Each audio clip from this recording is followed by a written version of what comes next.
at the nexus with Russia? Is there provision of drones? Set up. Ed Gonzalez, Harris County Sheriff, joined here by members of our command staff. Want to thank them all for all their hard work and support these last 24 plus hours. At 11:43 p.m., Terran Green was taken into custody without incident. There was an extended standoff that occurred here this evening. We're relieved that it was resolved peacefully. As I mentioned earlier, we wanted to provide him every opportunity to do so. Want to just commend our SWAT team and our negotiators and everyone that was out here for their professionalism, for their commitment, for their dedication, for their restraint. We know that we've had heavy hearts these last 24 hours praying for our fallen, the wounded, our fellow team members that have been injured and our partners with the U.S. Marshals. But despite that, we were focused on getting the job done, and we did that. And also keeping in mind of protecting the community here as well as the community at large, so that hopefully this individual doesn't hurt any other people. Our hope now is that first and foremost that those that have been injured and wounded, that they make a full recovery, and then secondly that Green is prosecuted to the fullest extent of the law, and that justice is served. We need to make sure that happens, and so that's our hope that happens. We'll let that side of the criminal justice handle that part. I think we've done our part. Harris County law enforcement once again has done tremendous with our local, state, and federal partners. Again, want to give also a special shout out to HPD SWAT that also joined us for part of the operation out here, and it really was teamwork. They worked seamlessly together. It really was something just out of the movie, seeing how they operated when things came towards the end, and we're able to again get this resolved peacefully and without incident. What were some of the tactics used to apprehend the suspect? We used just a number of things. Again, there was ongoing negotiations going on pretty much from the beginning, trying to just explain that, giving every opportunity to come out peacefully.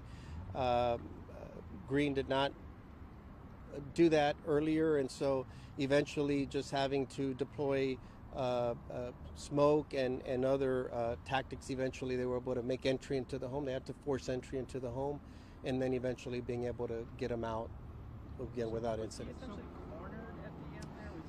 He was in a corner of the house upstairs is where he was located, so he was basically cornered within a corner.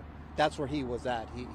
He wasn't mobile. There was some debris there, and he claimed he was under it and he couldn't really move. But again, we don't know why he really didn't want to come out. We haven't found him to be with any type of injury or anything like that. But that's where he was at, in a corner of a house.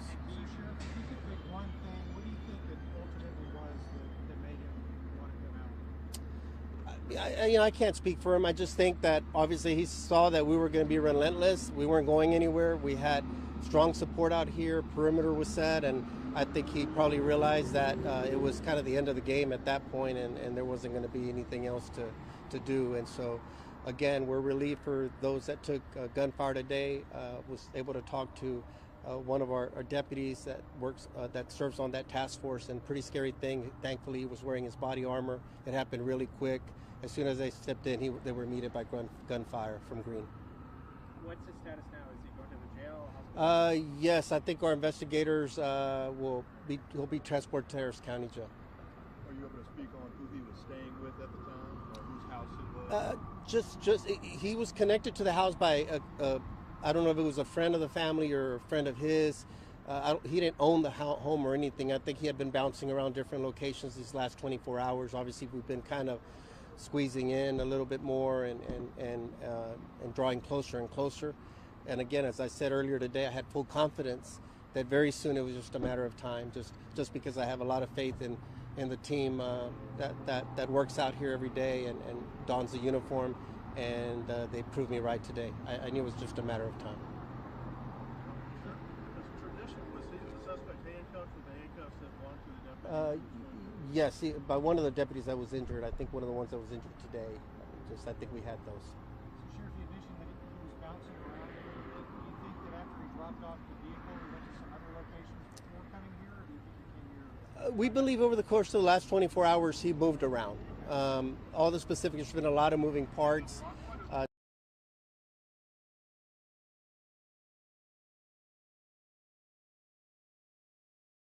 location. And again, just good proactive policing.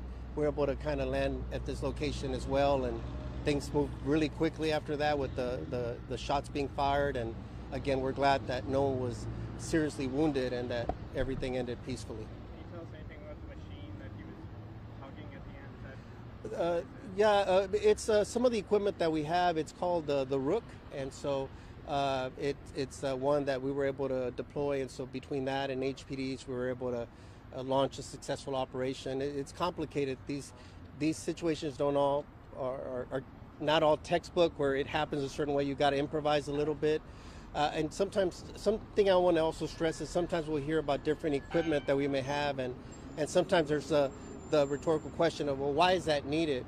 It's because we never know what we may be responding to. Same thing with like some of the high water rescue vehicles that may look like a military type style, or they were formerly military. It's because we have to navigate high water sometimes.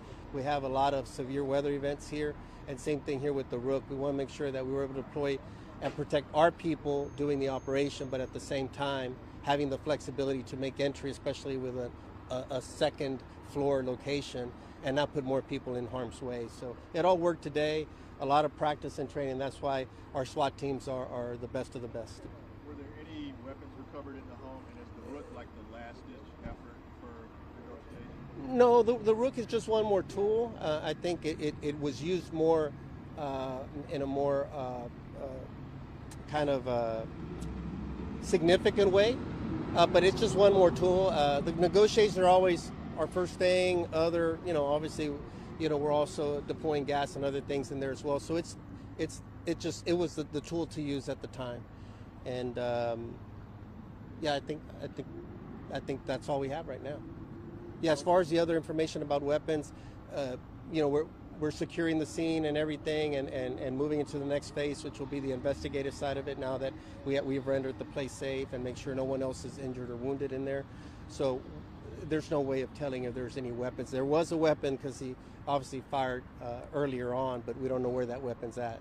Can you confirm that a woman came out of the house as the three officers were approaching at first and told them? There were some people in the house initially, so they were safely removed. Okay. As we made entry and began making contact, they exited the location. Were they being held by him, or were they... Not. We didn't get any information that it was anything adversarial or anything. Again, I think that they knew who he was or knew of each other. It was some type of connection. So it wasn't anything violent or against their will or anything like that. Okay. Thank you all very much. Can you briefly say it over in Spanish? Okay. Esta noche a las 11:43 pudimos arrestar al sospechoso, el que sospechamos que valió a nuestro oficial y también valió a otros oficiales esta noche. Fue arrestado a las 11:43 sin incidente. Una operación muy impresionante entre nuestro equipo de SWAT y otros personal que estaban aquí. Le queremos agradecer a nuestro público y también a todos los oficiales que llegaron aquí para apoyarnos. Por eso nos da mucha felicidad saber que todo se resolvió de una manera tranquila y que al fin tuvimos un fin hoy. Ojalá que oiga un juicio derecho si la evidencia apoya eso y que pueda ser castigado hasta lo más fuerte que sea posible para que ya no pueda lastimar más personas. And also want to just thank our public as well for their standing in support of law enforcement and always calling in with tips and information and their prayers for the wounded. And just want to appreciate our community always, and this community as well. We know they were disrupted. We apologize for the disruption, but it's complicated and dangerous work, and we want to make sure that everybody goes home safely. So thank you all very much for being out here as well. Thank you.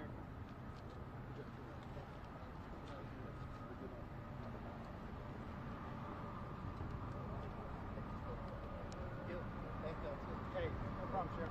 Captain. Hey. All right, Sheriff.